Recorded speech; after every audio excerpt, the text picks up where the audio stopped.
The Land Rover story begins in austerity Britain.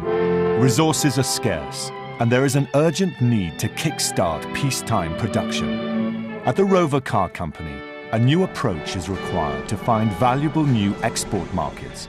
Maurice Wilkes, chief engineer at Rover, and his brother Spencer, the chairman, hit on the idea of a civilian peacetime go-anywhere vehicle.